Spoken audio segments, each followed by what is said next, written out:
The enigmatic behavior of neutron stars has captivated astronomers for decades. One of the most fascinating phenomena observed is their tendency to exhibit sudden, unpredictable jumps in rotational speed, known as glitches. Until recently, the precise mechanisms behind these glitches remained shrouded in mystery. Using quantum simulations and ultra-cold dipolar atoms, scientists report a groundbreaking discovery: the reason behind the glitches, a unique state of matter known as a supersolid.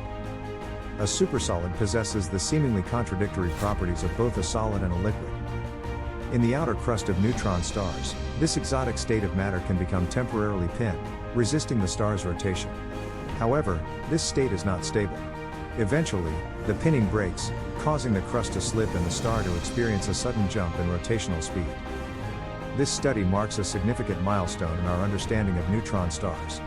But it's not just about glitching stars. This discovery could help us unlock secrets about the universe itself.